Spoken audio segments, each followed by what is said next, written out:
It's such intense material day in and day out for so long. It is so hard to go from normal life into the reality of The Walking Dead without just, total surrender.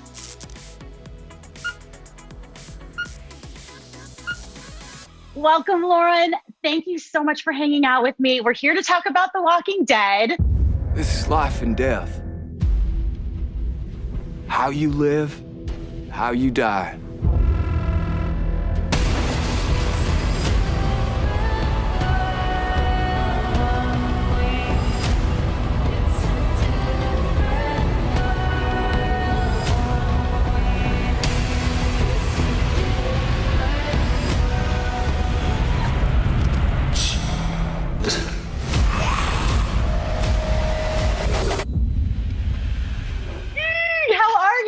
I'm good. How are you? You're so happy. It's so nice to talk to you. Oh, thank you. Well, how can I not be happy? I'm talking to what I've coined OBA. You are the original badass. Oh, wow. Thank you. So I have this weird thing, like zombies are my irrational fear. And I've used The Walking Dead and your character specifically as my blueprint on how to survive the zombie apocalypse. So what are some things that you learned from being on the show to help you survive an end of world zombie situation? Wow, that's a good question. It's so interesting too, because when you've done something for a long time, you're like, okay, cool. So does the art imitate me, or am I imitating it? And they're just so cyclically influencing each other that I think my biggest takeaway of these last 11. Well, it's not, is it? Well, whatever. A huge amount of years is to try to compartmentalize, just to keep going and to do what needs to be done in that moment to get you to the next kind of safe spot. And just to keep your sanity that way. You know what I mean? Like keep your eye on the positive, keep hope alive. Don't not live because it's difficult to survive. I think that's been the biggest theme, definitely in the beginning of the show that we got to see with Maggie and Glenn, was like not giving up on the high potentials of love and family and all those things. I'm with you. I'm always with you, I'm sorry. And I think that stuff also helps in real life, keeping with a routine, keeping with a structure, and running towards the positive is always a great antidote to anxiety and fear and spinning out of anything, future, past, whatever. Just, yeah. Someone who's like prepping, I'm the person that goes to Costco and buys like the Life water straw because that's seriously my recipe. Oh, yeah, the filtered straw thing. Yeah. Yeah. So crazy. I did a little doomsday prepping at one point, and then I was like, you know what? Presence of mind is going to give me as much prep too. And then a bunch of soup noodles. I wasn't expecting soup noodles. No. I was like, just trying to remember the word for it. Cup of noodles, whatever they are. Yeah. If you could choose one character from the show to have in your zombie apocalypse group, like in real life. Oh yeah. Who would it be? Yeah. This one I know. Well, it would definitely be Josh's character and Paola's character, because they, as humans, just make me laugh so much. And they're just such fun people. I just love our whole group. I think the best thing about when I say with Princess and with Eugene is that they are these bright spots in what is otherwise all these dark times. And when I read our scripts of their stuff and I see them doing it in my head, it just makes me smile. So I think it's important in life to have those little lighthouses in your stratosphere. Absolutely. That's such a great segue to my next question, because it's such intense material day in and day out for so long. At the end of the day or season, how do you come down from that? Like, how do you relax? Yeah, you get better at doing it. Kind of in the beginning, you probably, I know for me in the beginning, I'd never gone to a lot of the emotional places that the character needed to go to, thank God. In some ways, you kind of like leave it all on the dance floor and then you go home and you just sort of sleep it off.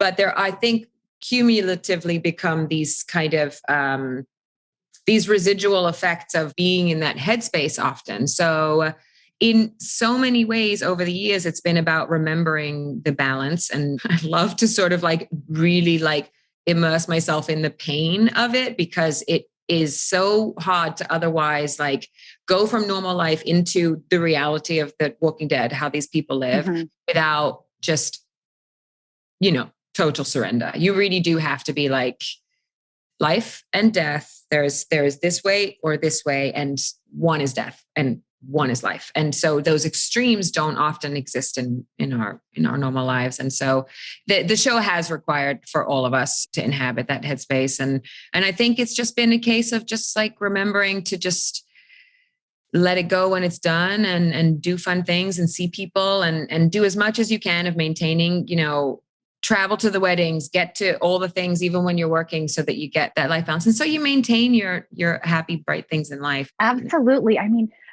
The Walking Dead has been so impactful to so many people, myself and my family included. Reflecting back on it now that it's winding down, do you remember what it was like to walk on the set for the first time? What was that like? It just felt so organic and so right. And so I'm emotional thinking about it. It's just great. It's more than a decade, which is such an impactful amount of time. And I couldn't have chosen to have it with anybody else. I mean, just on an artistic level, on me growing as an actor, on learning true family at work and true people having your back, and getting to go to places, in your work and in your life that you don't always get the chance to do. And to be there with this all-star team of people is I count my lucky stars every day. It's really, really crazy. And that it's been going for this long, and it obviously means it resonates with people and that people feel a part of it with us. I'm just, you're still here. You're watching with us. You're invested. I don't want to swear, but it's great. Yeah. No worries. I mean, it's that impactful that you have to use a strong word like that. Of course. Oh my gosh. Is there anything that you want to take from the set? Literal things like literal things. Yeah. I mean, it's funny because I was like, oh, which were the favorite pair of boots? Which ones should be like embalmed? And then I just think, there's the different weapons. I think Maggie's totally like picked up and put down a bunch of different things. It's kind of also, part of the evolution of her, maybe. But just the memories, and those things will never go. I already have them. It's just, that's so cheesy, but it's not cheesy. I love that. I mean, well, speaking of memories, like what's your favorite memory that you have? Oh gosh. Honestly, the hardest times on the show have also been the best times. I'm getting emotional again. The episode when Stephen and Michael's characters get killed was so hard on all of us to do, because we did it at the end of one season and picked it up again the next year. And I think part of why the show is why we're so bonded and why it feels so good to be a part of, is because you don't go that deep without so much love between the crew and the cast. And having those times and then the jokes in between, you wouldn't think to watch those episodes it would be jokey, but just the way we were able to goof around and be sobbing, like be in this like horrible mess, when Negan enters the scene, and then just be so close. I can't, that's my greatest memory, is just how the sense memory of it never goes away when we walk through that part of the set. And to go through the part of the prison where Glenn proposes to Maggie, there's so much emotional memory. There's just so many little molecules. Glenn and Maggie for yeah. If you could talk to yourself the night before your first day on set, what would you tell yourself? I think I probably would have said, just don't lose that openness and don't lose the wonder and the nervous excitement that you feel when you start a new job, that I think we all get, no matter what the job is, or the school day, or the new group of people, or whatever it is. Like, I would never want to be jaded. I always want to stay curious. And I think that would be the thing to say to that young self, I guess, is just, or that new to the show self would just be, don't be afraid to not know. Don't be afraid to, just be ready. Just be open. Just be. Yeah.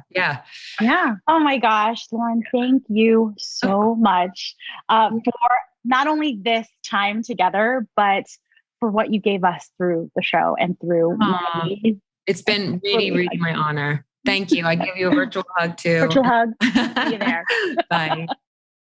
Alexandria's our home. What we have, it's rare. We live for them. We gotta get through this together. If we die for them. I don't leave anybody behind. Not ever. Alexandria needs us. It's everything we have. So, you're leaving to fight ghosts. This is a path you don't want to go down. I've done worse.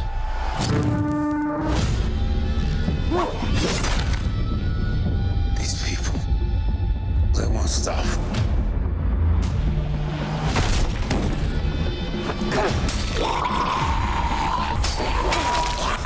The only way this works is if we trust each other.